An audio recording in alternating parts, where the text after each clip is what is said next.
Sí, sí, perfecto. Venga, vale. Adelante. Vale. Bueno, buenas tardes a todos. En primer lugar, quiero daros la bienvenida a este segundo caso clínico que tiene por título El cuidado de la piel en la úlcera terminal de Kennedy.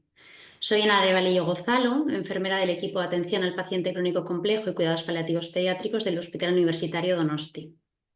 Formo además parte del grupo de trabajo de casos clínicos de la Sociedad Española de Cuidados Paliativos Pediátricos.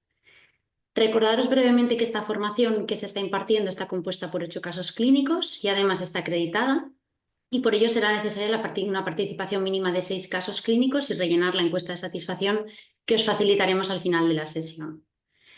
Además, esta sesión está siendo grabada y podréis visualizarla en la página de YouTube de la PEDPAL. Recordaros también que durante la sesión nos gustaría que pudierais desactivar los micros para poder facilitar así la sesión. En la anterior sesión pudimos disfrutar de la presentación del caso clínico expuesto por mi compañera Ángela Delgado, contando con la participación de la experta Carola del Rincón, que trataba el tema de hablar con los niños de la muerte e implicarlos en la toma de decisiones.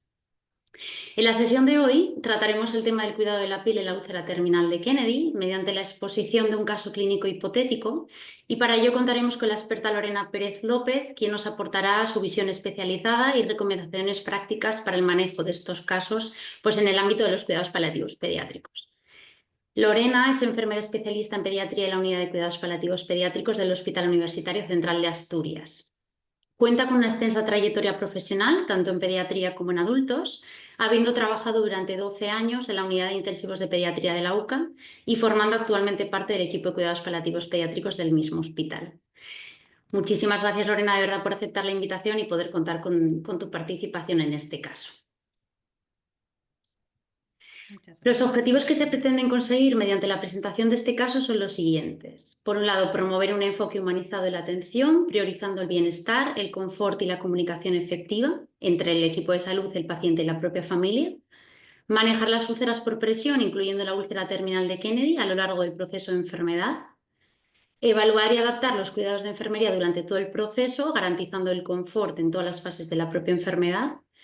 Brindar cuidados paliativos integrales, asegurando el alivio del dolor, confort respiratorio y nutricional, entre otros, desde el diagnóstico de la enfermedad. Y acompañar y educar a la familia, proporcionándoles herramientas para el manejo en el domicilio, reducción del estrés del cuidador y también el apoyo emocional. Para ello se ha elaborado un caso clínico hipotético que trata de un paciente de 14 años con parálisis cerebral infantil severa en seguimiento paliativo domiciliario, que durante un episodio de infección respiratoria sufre un deterioro clínico importante y desarrolla una úlcera terminal de Kennedy como marcador de fase final de vida. Cabe destacar que las imágenes que se van a mostrar en estas diapositivas han sido creadas por inteligencia artificial para ilustrar de forma respetuosa y didáctica la situación clínica, los cuidados de enfermería y el acompañamiento paliativo que recibe el paciente, garantizando siempre la preservación de su dignidad y la sensibilidad necesaria en contextos de final de vida. Martín es un paciente masculino de 14 años de edad, diagnosticado de parálisis cerebral infantil en forma de tetraparesia espástica severa, una clasificación de Gross Motor 5. Nació de forma prematura a las 32 semanas de gestación tras un embarazo complicado por infección intraamniótica. Durante el periodo perinatal sufrió una encefalopatía hipóxico-isquémica severa que requirió un ingreso prolongado en la unidad de cuidados intensivos neonatales. Entre sus comorbilidades destacan una disfagia severa, una epilepsia controlada mediante tratamiento con levetiracetam, clobazam y topiramato, un retraso global severo, una escoliosis no quirúrgica en tratamiento ortopédico conservador y una enfermedad pulmonar restrictiva secundaria a una afectación neuromuscular y a la propia deformidad torácica. Martín se encuentra bajo el cuidado activo del equipo de cuidados paliativos pediátricos, recibiendo una atención integral y coordinada en el propio domicilio. Asimismo, Martín depende de una gastrostomía para nutrición enteral exclusiva y además dispone de un aspirador de secreciones domiciliario para el manejo de secreciones y utiliza diariamente un dispositivo de asistencia mecánica para la tos, más conocida como el Cough Assist. Asimismo, precisa de ventilación mecánica no invasiva nocturna en modo BiPAP para el soporte respiratorio. Martín presenta un estado de gran dependencia funcional que, según el índice de Bartel, obtiene una puntuación de 0 puntos, lo que indica una dependencia total para la realización de las actividades básicas de la vida diaria. No deambula, no posee comunicación verbal efectiva y requiere asistencia completa para todas las actividades de la vida diaria. Debido a su fragilidad clínica, sufre infecciones respiratorias de repetición, siendo esta la principal causa de descompensaciones agudas. Además, presenta un estado de alta fragilidad clínica con múltiples comorbilidades que lo hacen especialmente vulnerable a cualquier descompensación. Dentro de su evolución habitual, ha requerido en diversas ocasiones tratamiento antibiótico y soporte respiratorio intensivo debido a infecciones respiratorias recurrentes. Incluso respecto al riesgo de deterioro de la integridad cutánea, mediante la escala de Braden adaptada a la población pediátrica, se ha obtenido una puntuación de 8 puntos, categorizándolo como un paciente con riesgo muy alto de desarrollar úlceras por presión, hecho que obliga sobre todo a extremar las medidas de prevención y vigilancia cutánea. En cuanto a la valoración del dolor y el disconfort, dada su imposibilidad de comunicación verbal, pues se utiliza la escala FLAC revisada, que permite objetivar el dolor a través de la observación del comportamiento. En las valoraciones recogidas en esta escala, Martín presenta puntuaciones que indican ausencia o incluso leve disconfort, controlado adecuadamente mediante medidas no farmacológicas y apoyo farmacológico de manera puntual. Y actualmente está en seguimiento por el equipo de cuidados paliativos pediátricos, que trabaja en coordinación con su centro de atención primaria, con atención integral en el domicilio y ajustada a sus necesidades y evolución clínica.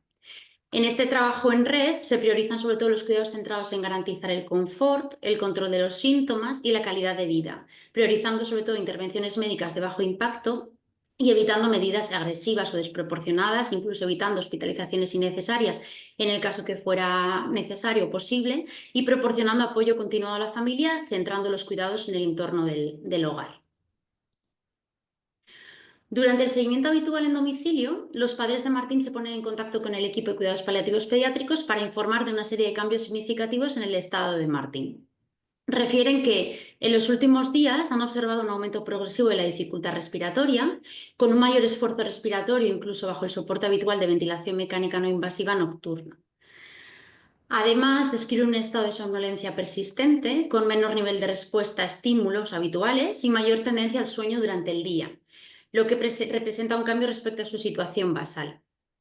También notifican un incremento notable en la cantidad y densidad de las secreciones respiratorias, de aspecto más espeso, incluso verdoso, y que precisa más sesiones de aspiración domiciliaria e incluso un uso intensificado del cough assist. Estos signos hacen sospechar un posible episodio infeccioso respiratorio agudo y un deterioro generalizado de su estado clínico, por lo que se activa una valoración urgente por parte del equipo de atención de cuidados paliativos pediátricos para reevaluar la situación y ajustar el plan de cuidados. La valoración inicial domiciliaria recogida por este equipo son de saturaciones basales descendidas entre 88 y 90% con ventilación mecánica no invasiva, un aumento del esfuerzo respiratorio, una disminución del nivel de conciencia con menor respuesta o en respuesta mínima al estímulo, secreciones espesas, incluso más verdosas, y una febrícula mantenida 37,5 con una auscultación con que se escuchan crepitantes generalizados. Ante esta situación, se establece una estrategia de cuidados basada en la priorización absoluta del confort del paciente y se mantiene una comunicación continua y honesta con la familia, consensuando la decisión de no trasladar a Martín al hospital y continuar la atención en el domicilio, en un entorno familiar y seguro para Martín. Ante el deterioro clínico observado, el equipo de cuidados paliativos inicia tratamiento antibiótico domiciliario dirigido al control de la infección respiratoria. Se refuerzan las maniobras de higiene bronquial, aumentando la frecuencia de las nebulizaciones y el uso de cough assist. Se realiza también un ajuste de los parámetros de la ventilación mecánica no invasiva para optimizar ese soporte respiratorio en el propio domicilio.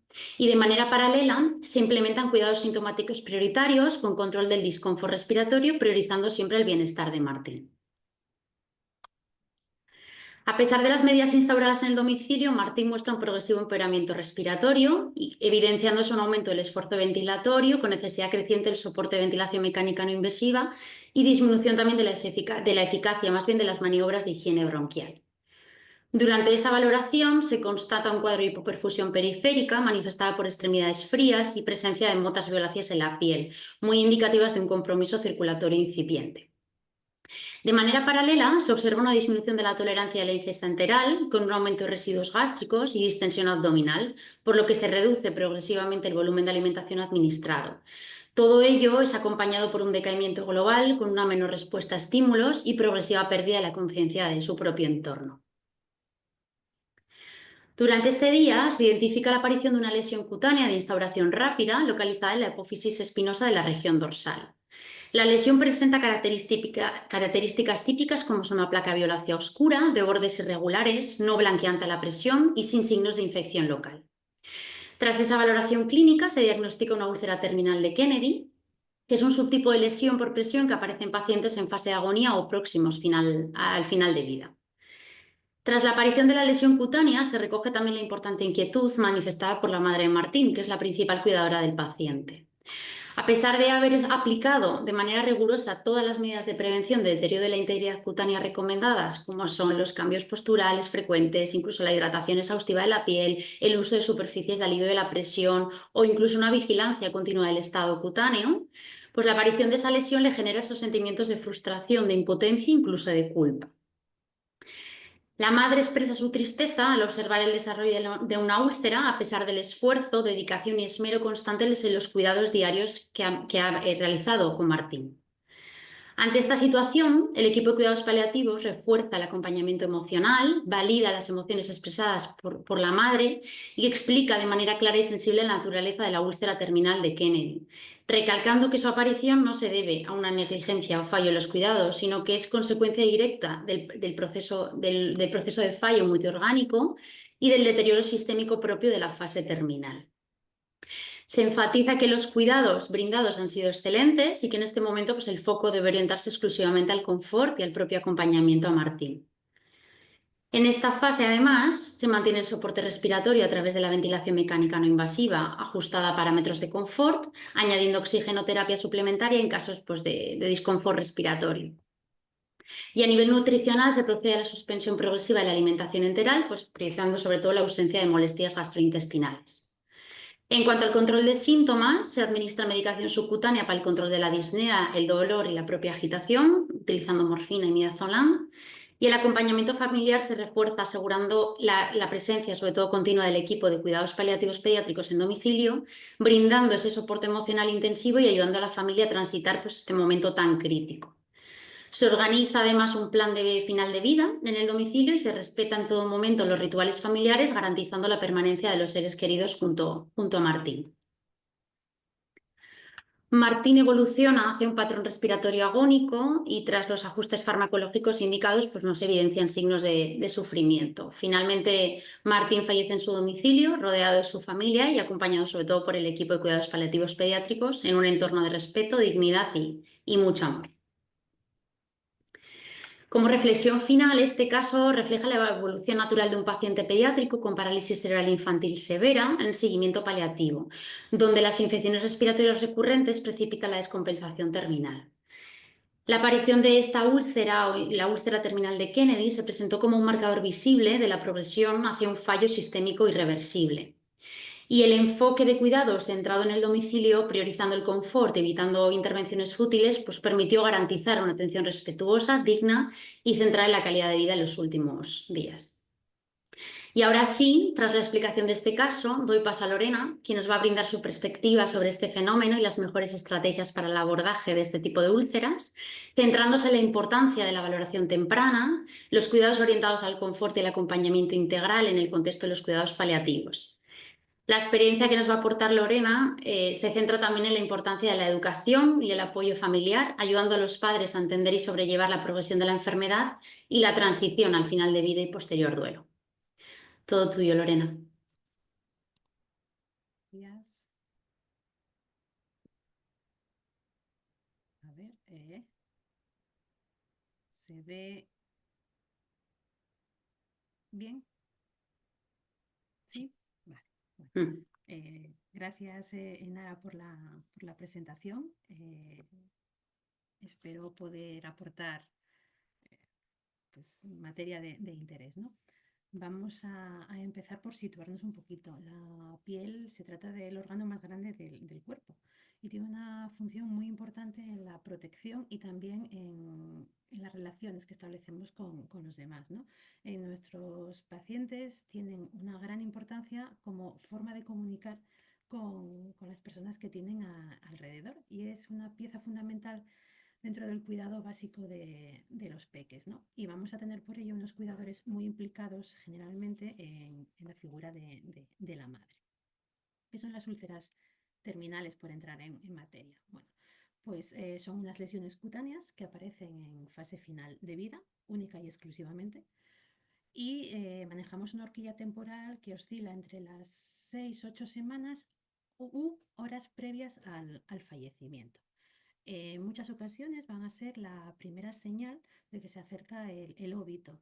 Son poco conocidas, se confunden generalmente con úlceras por presión o lesiones asociadas a la dependencia. Estamos hablando de 4 tipos. La primera, dentro de este grupo desconocido, la que más puede sonar es la llamada úlcera terminal de Kennedy, que cuenta con una subvariante muy agresiva, el síndrome de las 330, que luego explicaremos por qué, la lesión tisular terminal de Trumli-Brennan y los dos últimos puntos, los acrónimos SCALE y SKF, hacen referencia en realidad no a lesiones, sino a los cambios fisiológicos que ocurren en la piel y que pueden justificar o explicar este tipo de lesiones.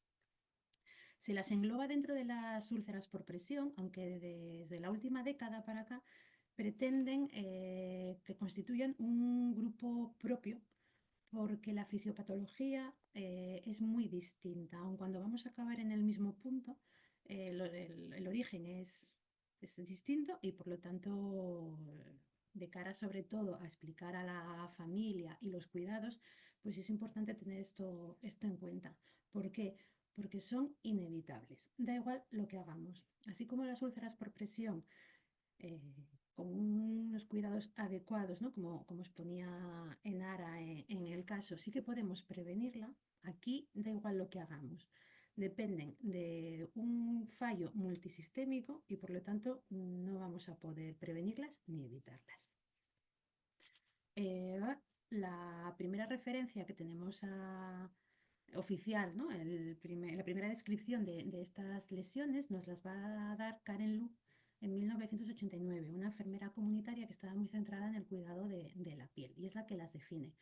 Aunque rebuscando en la bibliografía vamos a encontrar que en el 1877 un doctor francés, el doctor Charcot, nos habla de una úlcera a la que denomina decubitus ominosus, precisamente por esa aparición repentina y brusca y que él ya relaciona con el fallecimiento. Se consideraban raras hasta hace una década. Hoy en día los especialistas prefieren decir que en realidad están infradiagnosticadas porque no son conocidas. Hay muy pocos estudios, muchos de ellos presentan errores metodológicos, pero a partir de lo poquito que hay, podemos calcular que se presentan entre un 20 y un 55% de los pacientes en fase final de vida. Como ya comentaba, la horquilla, estamos hablando de semanas u horas, la progresión es rapidísima y depende, pues, lo dicho, de un fallo multisistémico. Tiene forma de mariposa o pera, los bordes son irregulares, suele aparecer esta en concreto en zonas de presión, sobre todo la sacrococígea, aunque los talones también es una zona habitual y esperable. La aparición es repentina, la evolución a un estadio 3 es muy rápida. El síndrome de las 330, que era lo que comentábamos antes, hace justamente referencia a este fenómeno, ¿no? Si bien en el turno de la mañana la enfermera no detecta ningún tipo de lesión, a la ronda de la tarde, de las 3:30 pm, sí que se puede encontrar con una lesión en un estadio 3, con un color oscuro, púrpura, violáceo, que bueno, pues nos está indicando claramente una úlcera de Kennedy.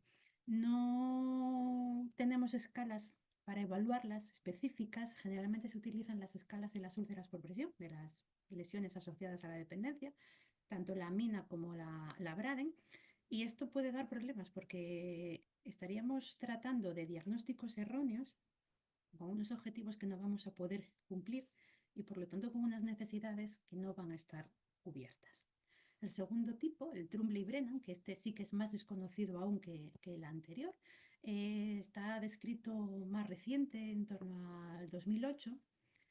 También la aparición es espontánea, también cuenta con una evolución muy rápida. La forma suelen ser más pequeñas, como una moneda de €1, los bordes siguen siendo irregulares, pueden aparecer espejadas o secuenciales. Es frecuente encontrar 3 o 4 lesiones, una una seguida de la otra. No hay ruptura de la piel, que sí puede ocurrir en la de Kennedy. Los colores son un poquito más suaves y tienen una apariencia pulposa. Y con pulposa no me refiero a pulpo, animal acuático, sino a pulpa de la fruta madura. Al tacto es un poquito blandas, da un poco de incomodidad. ¿Qué ocurre en pediatría?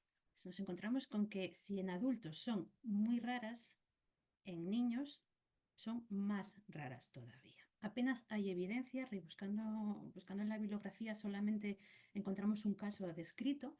Es un diagnóstico complicado, muy delicado por la situación en la que nos encontramos. Y la duda es, ¿son poco frecuentes o es que no las conocemos y por eso no las diagnosticamos? ¿Por qué las hemos traído aquí, ¿no? ¿Por qué estamos hablando de una úlcera, de unas lesiones que son, por definición, propias de los adultos? Bueno, es un hecho que la esperanza de vida de nuestros pacientes ha ido aumentando, llegando en ocasiones a la edad adulta. La gran mayoría de ellos ha tenido una evolución tórpida en descenso una vez que ha pasado el punto de inflexión y aunque pueden alargarse mucho esa etapa, sí que llegan con múltiples ingresos, con procesos patológicos intercurrentes, dependientes de tecnología y por todo ello no es ilógico pensar o suponer que en algunos de nuestros pacientes sí podemos encontrar estas lesiones y es conveniente conocerlas y saber diagnosticarlas de cara al manejo con la familia. La fisiopatología de las mismas pues se debe a un fallo multiorgánico. Nos estamos acercando al fallecimiento, los órganos empiezan a fallar, se redirige el flujo sanguíneo y el cuerpo dirige la sangre a los órganos más nobles, de tal manera que la piel queda un poco desprotegida. A nivel cutáneo, esto se traduce en una hipoperfusión que va a dar a una isquemia y una hipoxia, por lo tanto, que desemboca en una lesión cutánea. Y si bien el resultado es el mismo, a diferencia de las úlceras por presión, lesiones asociadas a la dependencia, los factores son intrínsecos. ¿Eso qué quiere decir? Que son inevitables a pesar de los cuidados. No dependen de la hidratación, de la alimentación o de los cambios posturales. Hay un fallo multiorgánico que es el que ocasiona todos estos problemas. Y por ello, el enfoque no es curativo, sino paliativo.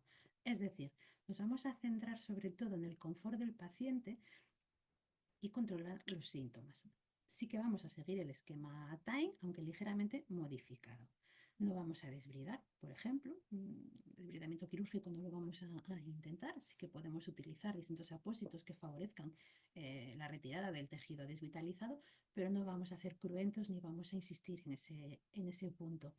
Vamos a controlar el exudado, vamos a controlar el olor, vamos a evitar el dolor en la medida de lo posible, vamos a distanciar las curas, porque como ya digo, el objetivo no es terapéutico, y vamos a proteger los bordes, no con la intención de revitalizar y lograr el cierre, sino para prevenir el avance de la lesión y evitar el dolor o las posibles infecciones que puedan presentarse.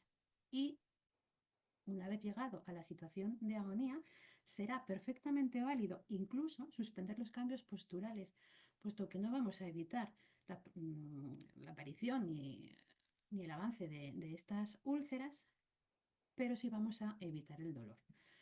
Y en este caso sí que va a ser necesario el manejo de superficies, manejo de la presión, como pueden ser los colchones de presión alternada.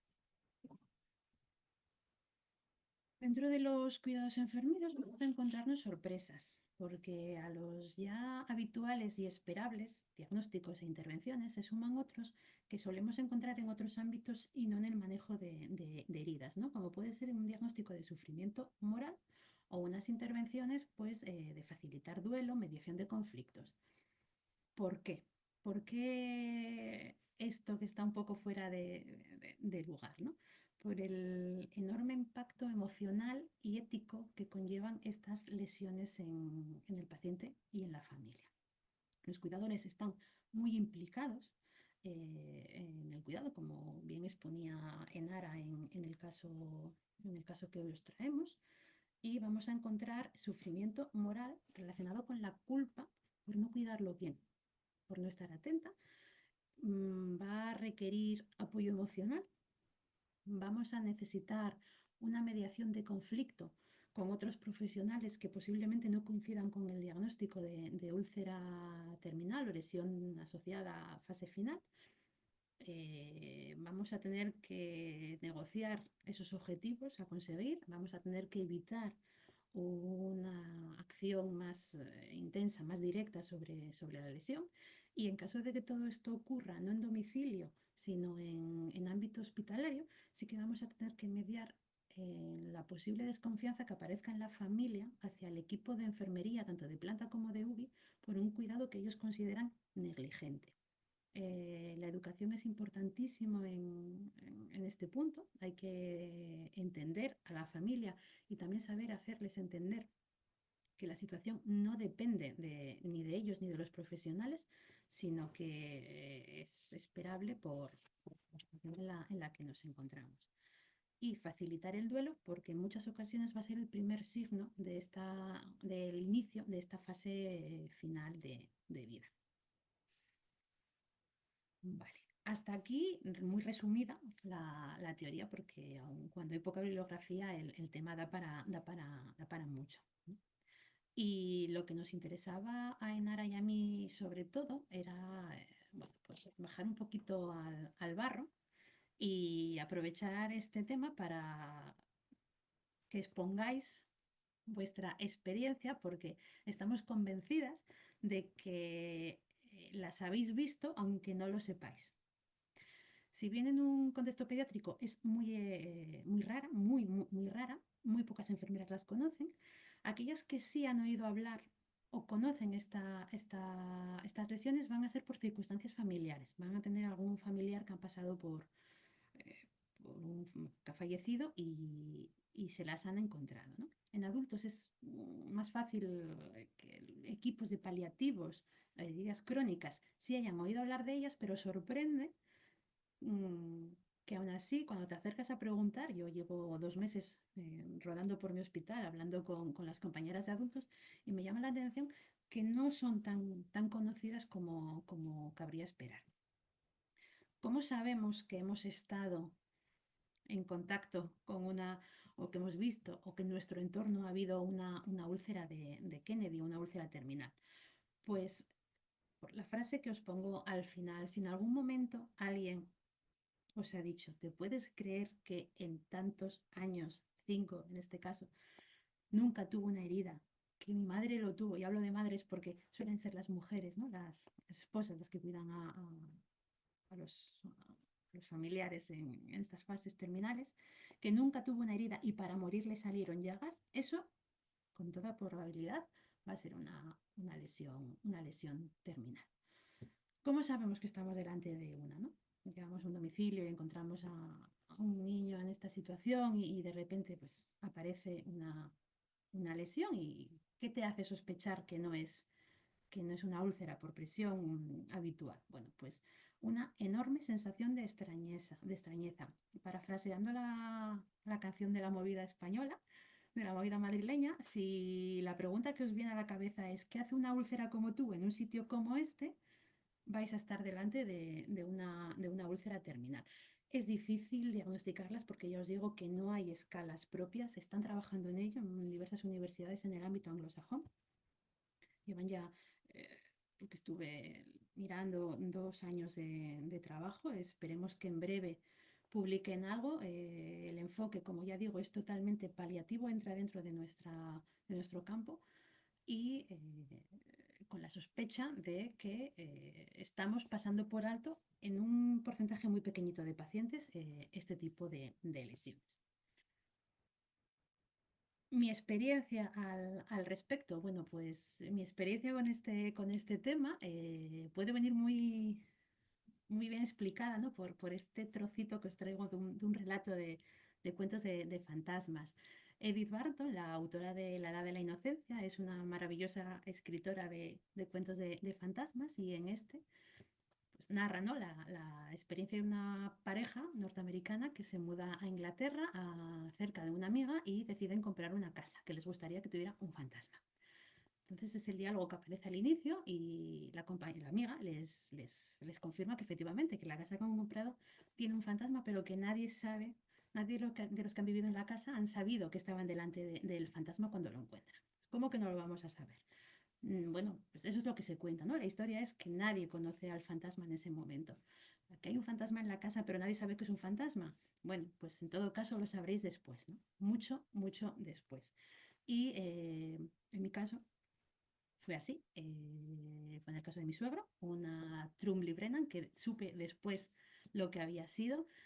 Sí os puedo asegurar esa sensación de extrañeza, sí os puedo asegurar unos cuidados exquisitos, sí os puedo asegurar que aparecen unas lesiones que no tiene sentido que estén ahí, unas lesiones que no son típicas, que te llaman la atención por lo raras que son, que aparecen 5 o 6 días antes de que fallezca un paciente pues relativamente sano, achacoso, pues, correspondiente a los 70 años, pero que nunca había tenido un ingreso hospitalario y en un contexto de cáncer esofágico que evoluciona con muchísima rapidez.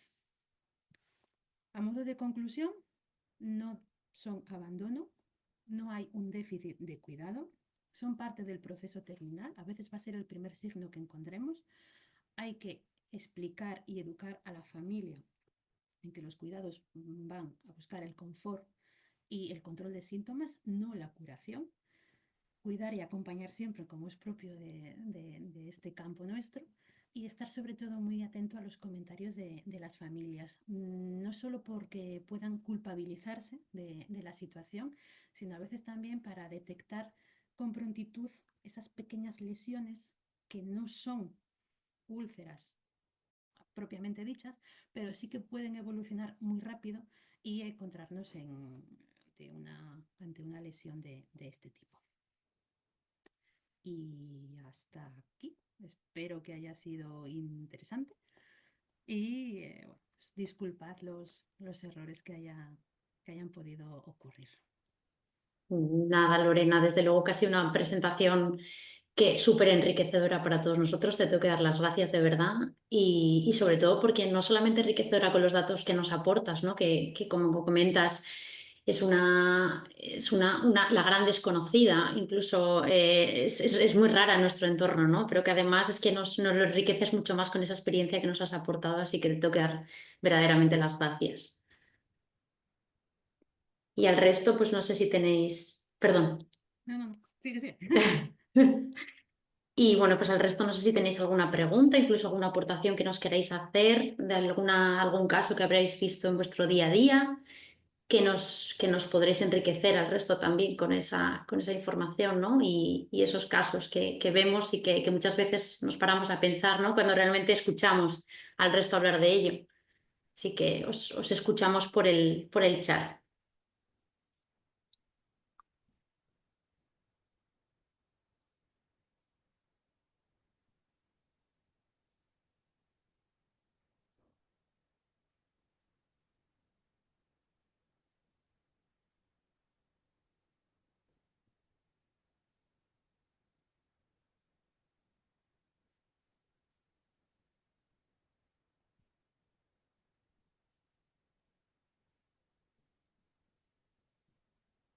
Mira, Ángela Delgado nos dice, muchas gracias Lorena Llenara, un ejemplo muy claro de la importancia del conocimiento técnico en el abordaje paliativo, del acompañamiento emocional y del abordaje interdisciplinar. Muchísimas gracias, Ángela.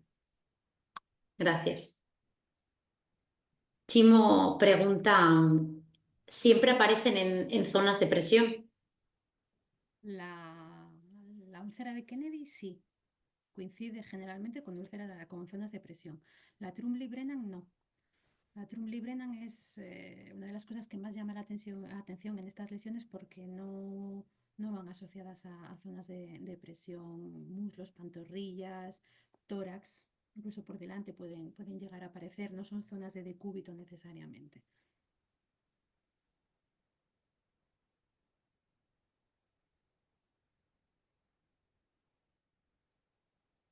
El resto, no sé si tenéis alguna pregunta que hacerle a Lorena. Si os animáis a compartir alguna experiencia que hayáis tenido en vuestro entorno hospitalario o centro de salud. Estaríamos encantados de escucharos, la verdad.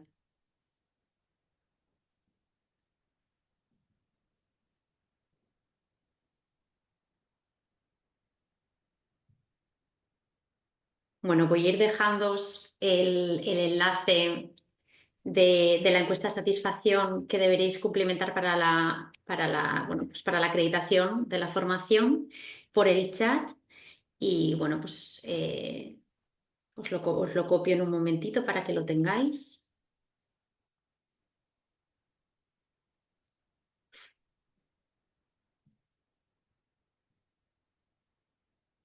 Y bueno, ya aprovecho a deciros que muchísimas gracias para todos aquellos que estéis aquí escuchándonos hoy, que desde luego bueno, pues que todo esto sirva para conocer un poquito más, ¿no? Estas úlceras y este tipo de heridas, ¿no? Que muchas veces pasan desapercibidas, pero creo que son importantes que conozcamos en nuestro día a día.